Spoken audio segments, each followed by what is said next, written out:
երջանկությունը պետք է արտահայտված լինի պետական բյուջեում։ Ես հիշում եմ բյուջետային քննարկումները, որ ամենատարբեր դեռ լրագրող եղած ժամանակներից ես ինքս էլ որպես պատգամավոր գործելով բյուջեին տարբեր անուններ եմ տվել եւ տարբեր ժամանակներին բյուջեի համար եղել են տարբեր ձևակերպումներ, չգիտեմ, բանի ճգնաժամի բյուջե, ետճգնաժամի բյուջե, կոնսերվատիվ բյուջե, հուսահատության բյուջե, զարգացման բյուջե։ Ես կարծում եմ, որ մենք ընդհանրապես տարբերակումները պետք է հանենք, որովհետև Հայաստանի Հանրապետությունը պետք է լինի երջանկության բյուջե։ Այսինքն մեր բյուջեները պետք է ուղղված լինեն նրան, թե ինչա պետք Հայաստանի Հանրապետությանը եւ նրանց քաղաքացիներին երջանիկ լինելու համար։ Եվ սա կարծում եմ շատ կարևոր արձանագրում է, որը մենք պետք է անենք։ Բայց չեմ ուզում եւ չեմ կարող շղթել, որ մարդու երջանկության համար, ինչպես նշված է նաև իրական Հայաստանի գաղափարախոսության նախագծում, անհրաժեշտ են նաև անհրաժեշտ կենցաղային պայմաններ։ Բայց ես ուզում եմ նաև մի արձանագրում անել, որ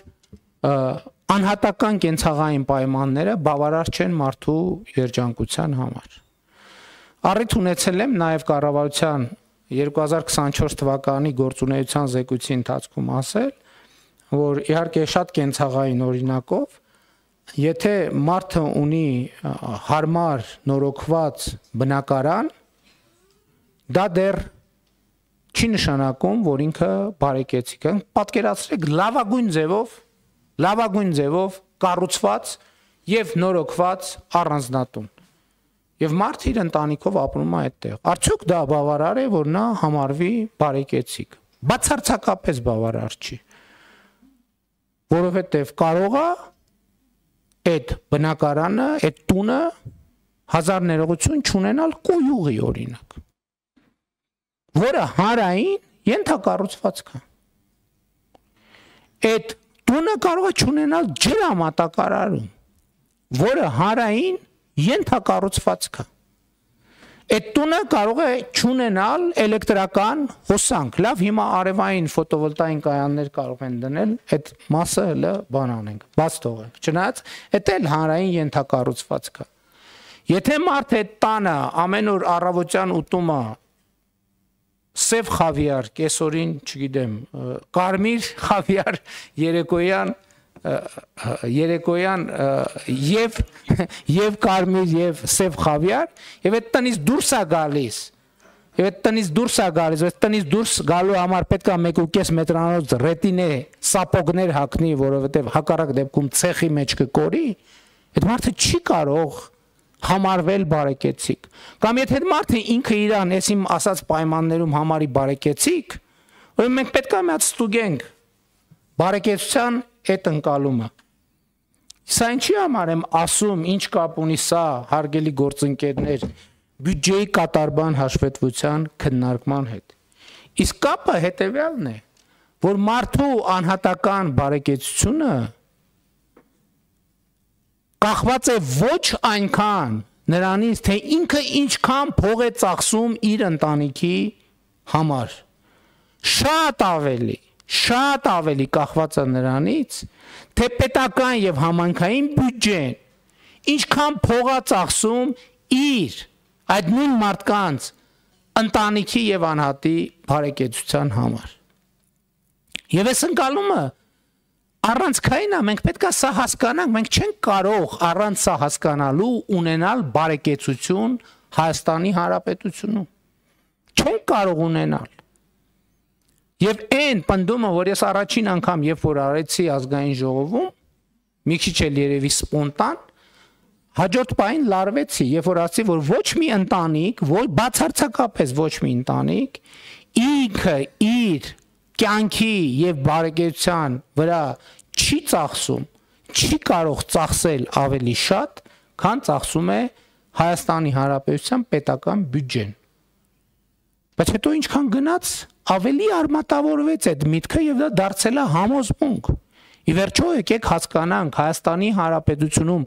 չկա գետ մի քաղաքացի, անկախ սոցիալական եւ այլ կարգավիճակներից, չկա գետ մի քաղաքացի, որը ինքը իր ընտանիքի բարեկեցության ապահովության համար ծախսում է ավելի շատ գումար, քան Հայաստանի Հանրապետության պետական բյուջեն եւ Հայաստանի պետական եւ տվյալ համայնքի համայնքային բյուջեն է ծախսում։ Եվ հետեւաբար, հարգելի գործընկերներ, պետք է հասկանանք, ըմբռնենք խորությամբ, որ չափազանցություն նրանում, որ ասում եմ Հայաստանի Հանրապետության պետական բյուջեն մեր բոլորի հավաքական, բայց նաև մեզնից յուրաքանչյուրի ընտանեկան բյուջեն է։ Սրանում ոչ մի չափազանցություն չկա, եւ այս ամեն ինչի համար եմ ասում, հարկ վճարելու նկատմամբ մեր վերաբերմունքը պետքա փոխվի, ֆունդամենտալ ձևով պետքա փոխվի, որովհետեւ կա հարկ, կա պետություն, չկա հարկ, չկա պետություն, կա հարկ, կա բարեկեցություն, չկա հարկ, չկա բարեկեցություն,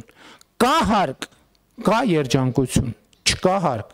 չկա երջանկություն, կա հարկ, կա ազատություն, չկա հարկ, չկա ազատություն,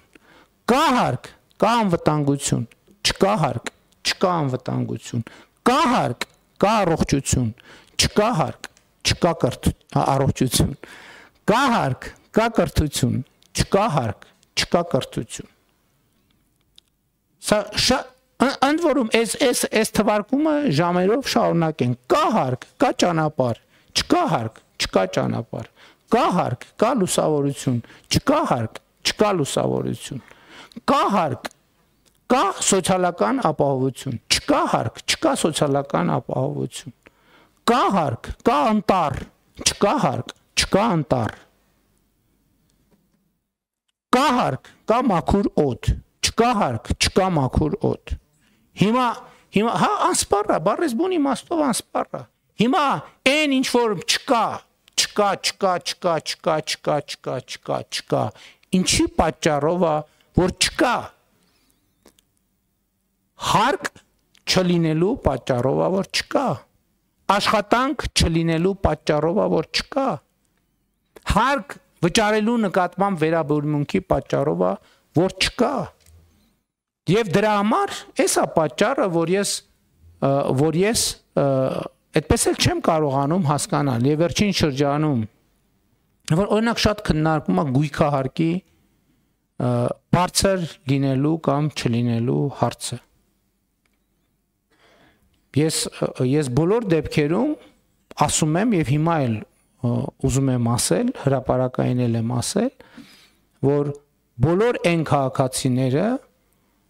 կամ գյուղացիները, գյուղում ապրող մարդիկ, մանավանդ այն գյուղերում, որտեղ մենք մանկապարտեզ ենք կառուցել, փողոցներ ենք կառուցել, երբ որ խոսում են հարկի շատ լինելու մասին, խնդրում եմ ուղղակի եկեք ուղեկցենք իրենց եւ նայենք, ուղղակի լուր նայենք այն մանկապարտեզին, որը չի եղել։ Շիրակի մարզի Արեգնադեմ գյուղում իր գոյության ողջ պատմության ընթացքում, ողջ, հասկանում եք, հազարամյա պատմության ընթացքում չի եղել դպրոց։ Չի եղել դպրոց։ Մենք այսօր մանկապարտեզներ ենք կառուցում այն գյուղերում, որտեղ այդ գյուղերի հազարամյա պատմության ընթացքում չի եղել մանկապարտեզ։ Հարգելի գործընկերներ, մենք պետք է ի վերջո արձանագրենք մի բան։ Հասկանում, մենք շատ ենք սիրում, չէ՞, խոսել քաղաքակրթության մասին։ Եվ դա մեր սիրած թեման է։ Մեր գյուղերի 90, այսինքն մեր գյուղերի 100%-ի փողոցների 90%-ը գոյության ողջ պատմության ընթացքում եղել են ցեխի մեջ։ Հասկանում եք։ Մեր գյուղերի 100%-ի փողոցների 90%-ը իրենց գոյության պատմության ողջ ընթացքում եղել են ցեխի մեջ։ Այսինքն փողոցը չի ունեցել իր բնական վիճակի մեջ եղել։ Պարզապես մարդիկ այդտեղով ոչ ենթակառուցվածք չի եղել, մարդկանց ուղակի քայլելու տեղ է եղել։ Բայց մյուս կողմից ես կարծում եմ, որ այնուամենայնիվ մեզ անհրաժեշտ է այս ամեն ինչի համար եմ ասում։ Ես ամեն ինչը ասում եմ նրա համար, որ ցույց տամ հարկի, բյուջեի, մարդկանց անհատի բարեկեցության կապը, բայց չեմ կարող ժխտել, որ մեզ հարկային քաղաքականության շուրջ անհրաժեշտ է լայն եւ մեծ ըմբռնում։ Եվ ես կարծում եմ, որ մենք առաջիկա շրջանում եւ առավել եւս առաջիկա խորհրդարանական ընտրությունների համատեքստում հերթական պետք է այս թեման շատ լրջորեն քննարկենք մեր քաղաքացիների հետ։ Այսինքն պետք է հարկի նկատմամբ, ինչքան էլ դա դժվար հնչի, պետք է ձևավորել հարազատություն։ Ես համաձայն եմ, որ հարկի նկատմամբ հարազատություն ձևավորելը կախված է նաև նրա չափից, նրա կշռից, հանգամանքից, ծավալից։ Եվ ես բացարձակապես այն կարծիքին չեմ, որ այսօրվա մեր հարկային համակարգը կատարյալ է։ Չենք կարող, ես նույնիսկ հույս չունեմ, չեմ էլ կարող տենց խնդիր դնել, որ եկեք կատարյալ հարկային համակարգ ունենանք։ Համակարգը կատարյալ չի լինելու երբեք, բայց ես կարծում եմ, որ մեր առաջնորդությունը պետք է լինի նրա մասին, որ մենք ըմբռնում պետք է ձևավորենք քաղաքացիների շրջանում, որ հարկը իր ընտանիքի, իր երեխայի, իր տան, իր սեփականության, իր երկրի անվտանգության, բարեկեցության, երջանկության համար է։ Մենք պետք է հասկանանք ինչ է մեզ պետք երջանկության համար, ինչքան է հարկավոր վճարել այդ երջանկության համար եւ ինչպես ենք բաշխում այդ երջանկության համար անհրաժեշտ գումարների հավաքագրումը, որովհետեւ ուզում եմ ելի ընդգծել եւ դրանով թերևս ամփոփել, որ Հայաստանի Հանրապետությունում որևէ բան տեղի չի ունենում առանց պետական բյուջեի ծախսի։ Եվ հետևաբար որևէ բանի տեղի ունենալը սկսած մարդկանց ամուսնությունից։ Ասենք, որ դա նաև որոշակի համակարգ է, որը գրանցում է ամուսնությունները, բայց ելի եմ ասում, պետք է ճանապարհ լինի, չէ՞ որ մարդիկ հարսանիք անեն, չի լինի այլ կերպ։ Եվ հոսանք պետք է լինի, ջրամատակարարում եւ այլն, էլ բան չանեմ, չպարզաբանեմ։ Եվ հետեւաբար մեզ պետք է ձևավորել, ես չի ասի կոնսենսուս, ես կասեի, որ ըմբռնում, թե ինչպես, որտեղ եւ մենք պետք է ինչ չափով մենք պետք է հարկեր վճարենք, բայց որպեսզի այդ ըմբռնումը ձևավորվի, նախ պետք է արձանագրել, թե այդ հարկերը ինչի համար են։